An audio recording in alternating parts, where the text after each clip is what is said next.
Major ডালিম বলছি। অদ্য সকাল হতে খন্দকার মুশতাক আহমদের বলিষ্ঠ নেতৃত্বে সামরিক বাহিনীর ক্ষমতা দখল করিয়াছে। শেখ মুজিব ও তার খুনি দুর্নীতিবাজ সরকারকে উৎখাত করা হইয়াছে।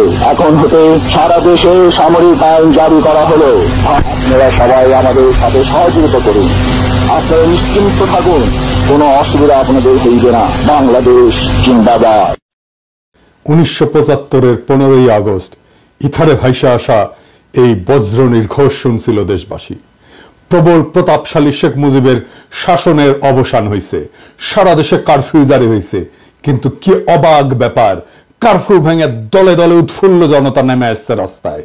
চারিদিকে মুক্তির আনন্দ, এক বর্বর স্বৈরাচারের পতন হয়েছে। তারপর সন্ধ্যাবেলা খন্দকার মোস্তাকের পাশে কোমরে রিভলভার গুজে যে অফিসার শপথ নেওয়াতে যাচ্ছেন তিনি ছিলেন মেজর ডালিম। মেজর ডালিম রাতারাতি হয়ে উঠছিলেন নায়ক, সাহসের প্রতিমূর্তি। তারপরে 75-এর সব বীরকে পাঠানো হলো নির্বাসনে। সে আর এক আলাপ আর একদিন করব। এরপর তিনি শুধু নামই ছিলেন ইতিহাসে। উনার সাথে আমার প্রথম যোগাযোগ হয় 2019-এ প্যারিসে আসার পরে। উনার সাথে চ্যাটিং হতো। উনার একটা ফেবু আইডি ছিল ফ্যালকন আইজ নামে। নানা বিষয় আলাপ হইতো, ব্যাপক পড়াশোনায় ভদ্রলোকের। আমার সাথে ফোনে বা ভিডিওতে কখনো কথা হয়নি, তবে আমার ঘনিষ্ঠ সার্কেলের অনেকের সাথেই নিয়মিত কথা হইতো। আমি কথা বলতে চাইছিলাম, উত্তরে বলছিলেন বলবো সময় হইলেই। আমার স্বাধীনতা উত্তর বাংলাদেশ বইটা প্রকাশিত হইলে পড়তে চাইছিলেন, আমি পাঠাইছিলাম সুইডেনে উনার এক শিষ্যের কাছে। উনি বই পাইয়া বই হাতে ছবি পাঠাইছিলেন, এটা নিশ্চিত করতে যে উনার কাছে পৌঁছাইছে। আমি আমার সার্কেলে ওনাদের বড় ভাই বলে ডাকতাম। জিজ্ঞেস করতাম, বড় ভাই কেমন আছেন, কি বলেন। কোন রাজনৈতিক পরিস্থিতিতে জানতে চাইতাম বড় ভাইয়ের রিডিং কি। একটা সময় খেয়াল করলাম উনি ভুলে যাইতেছেন জিনিসপত্র, ডাক্তারি ভাষায় যাকে বলে কগনিটিভ ডিজিজ। তখন থেকে ওনাকে বলতে শুরু করলাম বুড়া। তো জিজ্ঞাইতাম বুড়াটার খবর কি। যাই হোক, উনি নাকি বলছেন যে উনার বয়স 75 বছর, আসলে উনার বয়স 78 বছর। উনার জন্ম 1946 সালে উইকিপিডিয়ার তথ্য অনুসারে। 64 সালে বিমান বাহিনীতে যোগ দেন, ঠিক 18 বছর বয়সে। বুড়া বয়সে 3 বছর কম হয়ে বলছে আর কি, আমার অনুমান ভুলে বলছে। এপিসোডের স্ক্রিপ্ট লিখতে লিখতে ওনার ছবিটা খুঁজতেছিলাম, যে ছবিটা দেখাইলাম আমার বই হাতে, ছবিটা পাইতেছিলাম না। তো সুইডেনের বাইরে ফোন দিলাম, তো উনিও খুঁজতেছেন। এর মধ্যে বুড়া ফোন দিছে ওই সুইডেনের বাইরে। তো উনি যখন জানলেন যে আমি লাইনে আছি, উনি স্পিকারে দিলেন, আমি শুনতেছি। উনি বলতেছেন, আমাদের দুইজনকে স্পিকারে দিলেন। উনি জিজ্ঞেস করলেন পিনাকি কি দেখছে আমার লাইভ। আমি বললাম হ্যাঁ দেখছি বড় ভাই। তো সুইডেনের বড় ভাই ওনারা বলতেছেন আপনি পিনাকির বই হাতে একটা ছবি তুলছিলেন না, আছে ওইটা। আমি শুনতেছি। তো বুড়া বলতেছে পিনাকি বই লিখছে নাকি, কই আমি তো দেখি নাই। তো রিসেন্ট মেমোরি নাই হয়ে যাইতেছে, আর্লি সাইন অফ আলঝেইমার্স। যাই হোক, বুড়া আমাদের মাঝে আরো অনেকদিন বাইচা থাকেন। ওনার লাইভ এপিসোড করছে ইলিয়াস। এইটাই সম্ভবত বাংলাদেশের মানুষের সর্বোচ্চ দেখা লাইভ। ইউটিউবে একসঙ্গে সর্বাধিক সংখ্যক দর্শকের লাইভ স্ট্রিমের রেকর্ডটা 8 মিলিয়ন। তবে এইটা বাংলা ইউটিউবের সর্বোচ্চ, এটা নিঃসন্দেহ। এবং আমার মনে হয় এই রেকর্ড আর কেউ কখনো ভাঙতে পারবে না। এইবার আসেন এপিসোডের প্রসঙ্গে। বাম, আওয়ামী লীগ আর প্রগতিশীল বিএনপি পুচ্ছে আগুন লাগিয়েছে একই সাথে। যাই হোক, আমি সবগুলা আগুন নিয়ে আজকে কথা বলবো না, কয়েকটা আগুন নিয়ে কথা বলি। প্রথম অভিযোগ কি, মেজর ডালিম নাকি খুনি। আসলে কি মেজর ডালিম খুনি? আসলে না খুঁজে দেখি।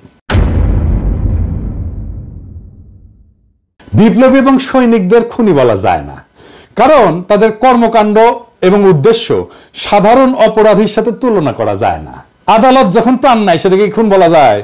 একজন সৈনিক যখন দেশের শত্রুকে হত্যা করে সেটা কি অপরাধমূলক কাজ? একজন নারী যখন তার ধর্ষককে হত্যা করে ফেলে ধর্ষণের সময়, সেটা কি অপরাধ?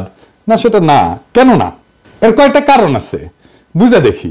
1 নম্বর কারণ, নৈতিক পার্থক্য, মোরাল জাস্টিফিকেশন। বিপ্লবীরা সাধারণত বিদ্যমান শাসন ব্যবস্থার অন্যায় বা নিপীড়নের বিরুদ্ধে সংগ্রাম করে। তাদের কর্মকাণ্ড একটা বৃহত্তর সামাজিক এবং রাজনৈতিক পরিবর্তনের উদ্দেশ্যে পরিচালিত হয়, বৃহত্তর স্বার্থে। নৈতিক দৃষ্টিকোণ থেকে এটা ন্যায় যুদ্ধ, জাস্ট ওয়ার, এই ধারণার সাথে সম্পর্কিত। সৈনিকেরাও একটা প্রতিষ্ঠিত রাষ্ট্র বা আদর্শ রক্ষার জন্য কর্তব্য পালন করেন। 2 নাম্বার, উদ্দেশ্যের মাহাত্ম্য, এটাকে ইংরেজিতে বলে এন্ডস ভার্সেস মিনস। বিপ্লবী বা সৈনিকদের কর্মকাণ্ডের উদ্দেশ্য ব্যক্তিগত স্বার্থ না, বরং এটা বৃহত্তর সমাজ জাতির জন্য। দার্শনিক ইমানুয়েল কান্ট বা জন স্টুয়ার্ট মিলের মতবাদে উদ্দেশ্যের গুরুত্ব এবং প্রভাব নিয়ে আলোচনা আছে। মিলের উপযোগবাদ বলে একটা তত্ত্ব আছে। এটা অনুযায়ী যদি একটা কর্ম বৃহত্তর জনগণের কল্যাণে হয় তবে সেটা নৈতিকভাবে গ্রহণযোগ্য। 3 নাম্বার সমাজের দৃষ্টিভঙ্গি বা পারসেপশন বাই সোসাইটি। সমাজ সাধারণত সৈনিকদের রক্ষক এবং বিপ্লবীদের ন্যায়ের প্রতীক হিসাবে দেখে। সময়ের সঙ্গে অনেক বিপ্লবীকে নায়ক হিসেবে স্বীকৃতি দেওয়া হয়। এটার আইনি ব্যাখ্যাও আছে। 1 নম্বর হইতেছে যে লেজিটিমেসি অফ অ্যাকশন, মানে রাষ্ট্রীয় বৈধতা। সৈনিকদের কর্মকাণ্ড রাষ্ট্রীয় আদেশের আওতায় ঘটে। আন্তর্জাতিক আইন অনুযায়ী যুদ্ধ বা প্রতিরক্ষায় হত্যা বৈধ যদি তা যুদ্ধের আইন মেনে চলে। 2 নম্বর হচ্ছে রাজনৈতিক লড়াই বনাম অপরাধ, পলিটিক্যাল স্ট্রাগল ভার্সেস ক্রাইম। বিপ্লবীরা সবসময় বিদ্যমান আইন ভঙ্গ করে। বিপ্লব বা অভ্যুত্থান বিদ্যমান আইনের উপরে, সেই জন্য বিপ্লবীদের কর্মকাণ্ডকে অপরাধ হিসেবে বিবেচনা করা যায় না, কারণ আইন এটা সংজ্ঞায়িত করে বা ডিফাইন করে অপরাধ, আর বিপ্লব এটার উপরে। তা উপরে থেকে এই অপরাধের ডেফিনেশন তো বিপ্লব গ্রহণ করবে না। জুলাই বিপ্লবে পুলিশ নিহত হয়েছিল, মারা গেছিল, মারে ফেলা হয়েছিল, এটা অপরাধমূলক কাজ না, এটা বিপ্লবী সহিংসতা। এই জন্যই এই হত্যার বিচার করা যাবে না, কারণ বিপ্লব অভ্যুত্থান আদালত বা আইনের চাইতে বড়। যদি পুলিশ হত্যার বিচার হয় তাহলে ধরে নেবেন বিপ্লব পরাজিত। 15ই আগস্টের বিপ্লব পরাজিত হয়েছিল জন্যই আগস্ট বিপ্লবের নায়কদের বিচার এবং ফাঁসি হয়েছিল। 3 নম্বর হইতেছে যে ইচ্ছাকৃত হত্যা বনাম কর্তব্য, ইন্টেনশনাল কিলিং ভার্সেস ডিউটি। সাধারণ অপরাধী ব্যক্তিগত স্বার্থে হত্যা করে, অন্যদিকে সৈনিকেরা যুদ্ধক্ষেত্রে এবং বিপ্লবীরা সামাজিক রাজনৈতিক কাঠামো এবং বিদ্যমান ব্যবস্থা বদলের উদ্দেশ্যে কাজ করে এবং এর ক্ষেত্রে বিপ্লবী সহিংসতা হয়। এইটা তাদের কাজকে ইচ্ছাকৃত হত্যাকাণ্ড থেকে আলাদা করে, সেই জন্যই তাদের কাজগুলোকে ইচ্ছাকৃত হত্যাকাণ্ড থেকে আলাদা হয়ে যায়। শেখ মুজিবকে কেউ খুন করেনি, সে অভ্যুত্থানে নিহত। তার পরিবারের সদস্যদের কেউ খুন করেনি, তারাও অভ্যুত্থানে নিহত। দ্বিতীয় অভিযোগ হচ্ছে মেজর ডালিম শিশু হত্যা করেছে। আবার ইন্টারেস্টিংলি কৌতুকপ্রদভাবে এটা আইসিসি বামেদের কাছ থেকে, হ্যাঁ, মেজর ডালিম কি শিশু হত্যা করেছে? মেজর ডালিম 32 নাম্বার আক্রমণ করে নাই, তারে দায়িত্ব দিতে চাইছিল, সে নেয় নাই। কারণ মুজিব পরিবারের সাথে তার একটা ব্যক্তিগত পারিবারিক সম্পর্ক ছিল। সে গেছিল মুজিবের ভগ্নিপতি আব্দুর রব শেরনিয়াবাতের বাসায়। সেখানে তার 14 বছরের বয়সী মেয়ে বেবি, 12 বছরের বয়সী ছেলে আরিফ এবং 4 বছর বয়সের নাতি সুকান্ত আব্দুল্লাহ, যেটা আবুল হাসনাত আব্দুল্লাহর ছেলে, ও মারা যায়। আবুল হাসনাত আব্দুল্লাহ হারামজাদাটা পানির ট্যাঙ্কে লুকেছিল, বেঁচে যায়। কিন্তু কথা হইতেছে বাড়ির নারী আর শিশুদের বন্দুকের মুখে ফেলায় পানির ট্যাঙ্কে লুকেছিল কেন হারামজাদাটা? ওইটা জয় বাংলা হইলে তো আরো সুবিধা হইল নি।